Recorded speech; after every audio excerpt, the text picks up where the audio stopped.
Okay, the name of the next chapter is Samid's First Secret. The next evening, after everyone had ignored him completely due to his nasty behavior, Samid sought and found Alex in the lounge. He slipped uneasily into the curved booth seat around the table from him, scouring Alex's face, and frowned. "All right, Stowe. I'm sorry about the black eye," he said, a bit begrudgingly. Alex shrugged and fixed his eyes on the tube, waiting for Megan. Samid rolled his eyes as it pained him to say it. When I get mad, I kind of go a little crazy." Alex looked down at the floor. "All right," he said, very cool. "It's not like I care anyhow, and you know you're only apologizing so Mr. Appleblossom will keep you in the program. I heard what he said. You're a real jerk sometimes, and I'm not afraid to punch you back, you know." Samid stood several inches taller and weighed several pounds more than Alex. "Oh, I know," he said. "You can punch me now if you want." Alex glanced up at Samid, a suspicious look on his face. "What's the fun in that?" "None for me, that's for sure." "I'd rather pound you when you're not expecting it." "Well," Samid said, "I can't be sure how I'll respond to a sneak attack. I might punch you again, and then we'd be right back in the same stupid mess." "That would be awkward," Alex said. He relaxed his shoulders a bit. Samid nodded and looked over the bar, squinting and impatiently waving at his friend Will Blair. Will glared back, his eyes like slits. "What's with that guy?" Alex said. "He's so snarly." "He's not so bad when you get to know him," Samid said, sounding a little bit defensive. "Oh, yeah?" Alex didn't believe it. "It's just, I don't know, he's acting, I guess."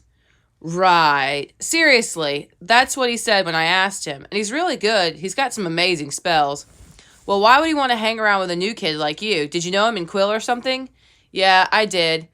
He lived in my column, 2 houses back. His father is a quilletary general." Alex looked shocked. "You lived in the quilletary sector? Your parents are wanted? You always walked beyond the sector from school." Samid's eyes flared. "I went to the quilletary to do work with my father every day after school, to train and prepare myself for... Anyway, so what if my parents were wanted? Will's parents were wanted. Heck, Lonnie's parents were wanted, and her father is senior governor. But look where that got her. And look at you. You're unwanted, your parents are necessary, and your evil twin brother? He's a wanted. There's no pattern, Stowe." Samid nearly spit venom with the last words. "My brother is not evil," Alex said, a little louder than he planned. He hastily settled back into the seat and took a deep breath. Sure he's not." "What do you know anyway? You're an unwanted just like I am." "I know plenty," Samid sniffed. "And no, I'm not as unwanted as you or anybody else," he continued. "I was supposed to join the quilletary. I was supposed to be a wanted. Will Blair's father told me so himself. I only had one minor offense, and they were going to let it pass. But at the last minute, someone snitched on me for something else," I said, "reporting me to the governor's a week before the purge." "You're lying," Alex said, horrified. "What was the offense?" Samid pressed his lips together. His face was red with anger. But his answer came out even quieter. Dramatic boasting. Alex sat stunned. "You mean on the last day of school? When you and Aaron and I were walking home?" Samid nodded. "But there weren't any adults around." Samid just stared at Alex. "So, who?" No, he whispered. "I don't believe it." Samid sat excruciatingly still, his gaze never wavering. Alex slumped back on the seat, trying to comprehend, trying to remember if anyone else had been nearby as they left. "How do you know? Who else could it have been, Alex? You?" Samid snorted. "Could it be true?" Alex dropped his gaze to the table and shook his head slowly. Finally, he looked up and saw what Samid's stare had softened slightly. "It's true, Samid," Alex said softly. "If it's true, Samid," Alex said softly, "I'm sorry." Samid hastily looked away and bit his lip, his eyes glistening, but remained hard. "It's all right, Stowe," he said finally. "At least we're not dead. But that doesn't mean I'll ever forget what your lousy brother did to me." The 2 boys sat, saying nothing, until Megan and Lonnie arrived and slipped into the booth onto Alex's side, eyeing Samid suspiciously. Samid looked up. "Hey, look, I'm sorry for the fight I caused in Action Studio. Forgive me?" Alex looked away at both girls, slack-jawed until Megan murmured, "Of course." "Samid," said Lonnie. "Samid. Of course, Samid." And Lonnie echoed, "Of course."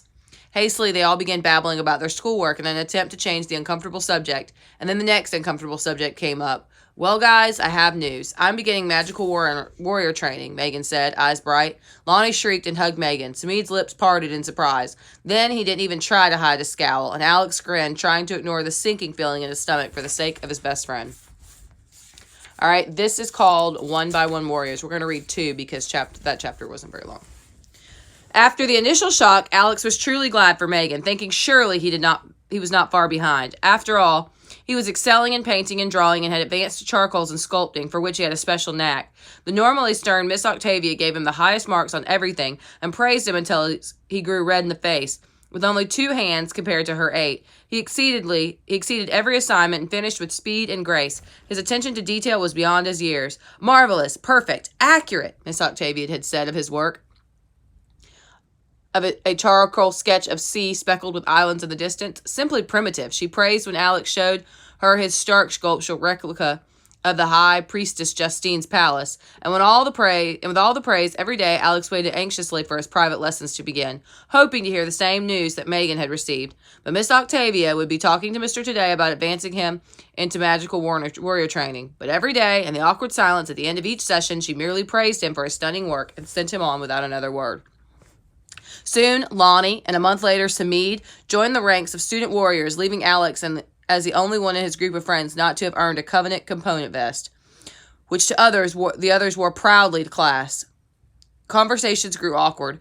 Alex took to brooding alone rather than sharing the pain of what he perceived as failure. Megan was especially thoughtful about not discussing warrior class too much in front of Alex, but there were times when even she couldn't help but show off a spell. Megan could now lull a person or creature into a trance with her singing, and her high-pitched piccolo could cause someone to turn tail and run away screaming. When she danced a fire step, whomever she aimed her focus toward would suddenly feel his feet grow warm, then hot, then near blistering. Samid was a quick study in the soliloquy, and he had mastered several styles by now that had different effects on people. His dagger spell was most impressive, for those he used it on would see and feel a magical dagger plunging into their chest, and they'd fall to the ground stunned, though the spell didn't actually damage them. He could also call horse, an invisible steed, which would come to him and take him wherever he wanted to go. He practiced this one often on the lawn outside, although once he tried it in his room, which made a terrible mess, and he even ventured into the forest with the steed on a few occasions, but each time he quickly returned, having gotten the wit scared out of him, first by a large gray wolf, and then by Simber, the prowling winged cheetah statue, who apparently had left his post by the mansion door and was out on a hunt for food that evening. But Megan and even Samid were careful not to perform any magic on Alex, since he couldn't fight back. Lonnie, on the other hand, was quickly becoming a big pain in Alex's side. She wouldn't leave him alone, and she didn't seem to understand how gut-wrenchingly awful Alex was feeling about having been passed by a 12-year-old, and how embarrassed he'd been when she magically changed his lines in actor studio as a joke. And when she made him fall asleep at dinner by using a secret phrase one day at lunch, Lonnie put Alex to sleep, and he fell face first in the soup. He awoke immediately with a sputter. "What's your problem?" he shouted when he had his wits about him again. He grabbed his napkin and began to wipe his face, but there was noodle in his hair, and a small slice of carrot stuck to his cheek. Lonnie giggled. Even Megan had to hide a smile, and Samid just smiled. Alex looked down at his soiled shirt and then set his napkin on the table. He stood, pushed his chair in, and left without a word, without ever looking back. Megan's eyes widened, and she almost stood to go after him, but Lonnie waved him off. "He's such a sorehead," she said. "You should tell him you're sorry," Megan said. "It was just a joke. He'll get over it." Lonnie didn't apologize to Alex, and he had all he could stand. From that point on, Alex withdrew from the others and had his meals in the room, and since they used the blackboards to call him, he shut them out by putting Clive, his blackboard, on permanent shush. He spent his free time in the room, drawing and painting like mad, desperate to improve enough to make to the warrior level of instruction. Late in the evenings, when his arms ached and loneliness clawed at his insides, he laid on his bed and thought about home, about Aaron, and about what Samid had said. Alex still had a hard time believing that his brother Aaron would have reported a fellow classmate. Why would Aaron do something like that? Many nights Alex chose to stand by his brother in favor of Samid. After all, Alex knew his brother best before anyone, didn't he? And he knew from experience that Aaron was too creative. He'd just never been caught. If only Alex had known before the purge what being unwanted really meant, he would have reported his brother in an instant so they could be together.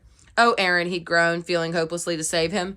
Alex began to miss Aaron terribly now that he felt the distance with his friends, and even though there was nothing that could bring Alex back together with his twin, he sometimes got a feeling or a notion, almost like he could sense Aaron's presence, and understand his thoughts. This made Alex feel even more alone. He wondered what Aaron was doing, how his studies at Wanted University were going, and what he was especially good at. And he wondered if Aaron was sad as Alex was sometimes. "Nope, probably not," Alex said. He grew so lonely that recently he'd begun chatting aloud, even arguing with himself. "It's impossible for Quillians to feel anywhere near as sad as we feel here on Arteme. But he believes I'm dead. That's got to make him sad, Alex argued. Don't forget where you came from, Alex. He's forgotten you just like he was taught to do. And you, Alex, couldn't help feeling like Aaron was somehow different because of their birth link. That maybe, just maybe, Aaron was mourning for him. After time, Alex grew convinced that Aaron belonged here in Arteme, too. Okay, so I'm going to read one more chapter because we haven't exceeded our 15 minutes, and I think we've got time. Parallel lessons. Aaron Stowe sat rigidly in the hot classroom at Wanted University, as he had done every day for more months than he could recall, willing the sweat not to drip and sting his eyes. But it was no use. Droplets landed on the ancient pages of the musty spelling book on his desk. But Aaron studied it in despite of that, for he knew he must let nothing distract him from the most important class in the university, Governmental History of Quill, taught by the governors themselves. Quill is the land of the strong, Governor Strag droned, the strongest society that exists. We are feared, yet we are always on the ready for attack from those who want what we have. The class of more than 20 nodded sharply as their instructor required them during lectures. The governor continued, as your parents and instructors taught you, the land of Quill is nearly surrounded by enemies, except for the great lake of boiling oil which lies beyond the south wall. Half the class shuddered at the mention of the deathly place, but the students kept their eyes on the books in front of them, as they had been taught to do. Aaron scanned the warm pages before him, wanting to know more about his enemies, but there was no description. He wondered how the governors knew that other lands wanted to attack, since there had been no communication outside the walls of Quill in 50 years. But he knew better than to ask. To question a governor would only risk his quest to someday actually become a governor himself. But could he risk his life as well? But it could also risk his life as well. Yet Quill continues to grow as a powerful force with the most modern fleet of tanks and all-terrain vehicles and the grandest, most intelligent military of any kingdom in all the world. Governor Strag took a breath and wiped his brow with his handkerchief. Quill prevails when the strong survive, shouted the class in unison. Aaron among the loudest, even though he wondered how they could fight so well with the quilitary vehicles, kept breaking down and falling into rusty smoke-belching despair along the road that encircled Quill. Thank the high priest that no one else can exceed the level of the poor fleet, Aaron thought. And our great and fearless ruler, the high priest Justine, has improved the people of Quill 1,000% by eliminating the incapable among us. The classroom erupted again. Highest honor to the high priest Justine. Long may she rule in the land of the Wanteds. May all our enemies die 1,000 deaths. Aaron snuffed out the twinge in his belly by switching his thoughts to the daily mantra. I am strong. May Quill prevail with all I have in me. One Sunday afternoon, Mr. Today swept through the grounds of Arteme, his long gown flowing over the sweet-smelling grass, and often dipping into the gentle waves of the sea when he walked along the narrow strand of the beach. Behind him, like ducklings trailing the most recent group of unwanteds, eager to learn from the old man who would answer any question the young teens could think of, even the ones that seemed obvious. Tell us more about Quill, someone invariably asked, for that was the hottest topic. As each child spent another month in Arteme, the questions grew about Quill and how awful it was. What, again? Mr. Today teased. Perhaps you all need something that will help you remember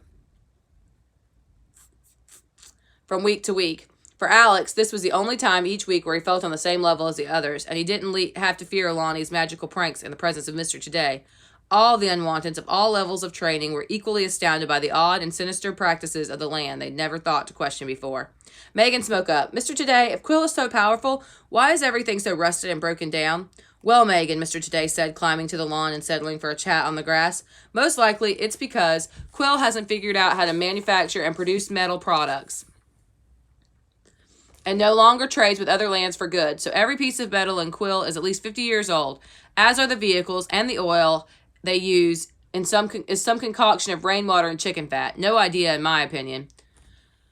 The unwanted sat down around him. But why did Justine stop training with other lands? The mage pressed his lips together. Isolationism is the root of it, I think. Fear and suspicion of strangers, I'm afraid, a characteristic of many humans. Justine wanted no outsiders to infiltrate Quill. If others were coming and going, trading goods from other lands, the traders might have spoken to the people of Quill and questioned Justine's rule. Justine would have none of that. Her idea of power is to run Quill like a puppet show. Everything done, only she, the puppet master, demands. The children smiled at the idea of a puppet show, for they all knew by now what puppets were, but their smiles turned into concern when they realized that they, like their parents, had been puppets. Mr. Today, someone else asked, why is the gate only locked from the inside? If you are so trusted by the high priest Justine, why does she lock you out of Quill? Ah, well, that's the way of Justine, protecting from everything, control of everything. No one allowed even a peek outside those walls, right? Not that any Quillian dares come near our gate, and certainly, what if a group of unwanteds on the way to their deaths were to revolt and overpower the Eliminators? Justine wouldn't want that mess spilling over into Quill. Alas, locking the gate was not my idea. And while I don't wish anyone to go back to Quill for fear of exposing Arteme, I also don't wish to hold anyone hostage. Why doesn't anyone challenge the High Priest, Justine? Asked Alex. Mr. Today smiled ruefully. They're afraid to, for of course they would be killed, and no one knows any different, my boy. Without knowledge that life can be different, there can be no desire to change it. Their minds are too dumb to think as we think. Therefore, the thought of challenging Justine is simply isn't possible. Alex had another question. Mr. Today, he said, rather abruptly, why don't you challenge Justine? Why don't you go to Quill and take over and teach them how to live like we do? The old man scratched his head and sighed. He looked out over the land of Arteme, scanning the jungle, the grassy grounds, the mansion, because it would expose all of this. Because Justine is not a threat to us as long as she doesn't know of our existence. Mr. Today looked at the children who gathered around him to catch his every word. Because I don't believe the starting a war and demanding the people of Quill to follow our way of life is going to work. They're too set in the way that they handle things. If Quill is to change, it will have to be on Quill's own terms. One day. He sighed and trailed off. Justine's an old woman. I await her death by natural causes. Perhaps then things will change. And perhaps without a war. It's what I hope for. And if I have anything in me at all, it's hope. After a moment, he added very softly, and maybe a little fear. The students, quiet as the grass upon which they sat, held their breath in hopes that Mr. Today would continue. But their leader seemed lost in deep thought. Alex looked out over the sea. He felt that familiar pang of loneliness for his brother and wished he could figure out a safe way to tell Aaron how to get in without exposing Arteme. After a while, when most of the unwanteds had taken the long, contemplative silence as a dismissal to go and explore, Lonnie alone remained next to Mr. Today, a look of consternation on her face. Mr. Today, she said. The old man startled out of his own dream. Yes, Lonnie. What if the next ruler of Quill is worse than Justine? Lonnie's face turned puce as she tried anything to appear nonchalant. She knew who the next ruler would be. Mr. Today smiled ruefully at the girl. Time holds hope for many impossible things. Let's not give up on your father just yet. Mr. Today rose, shook the grass and wrinkles from his robe, nodded at Lonnie, and continued his walk down. Lonnie lay back heavily on the grass, thinking about what would happen if Arteme were to go to war with Quill. Determined that if she ever came face to face in war with her father, the next in line to the High Priest, she would kill him herself. All right, guys. Hope you enjoyed. See you tomorrow.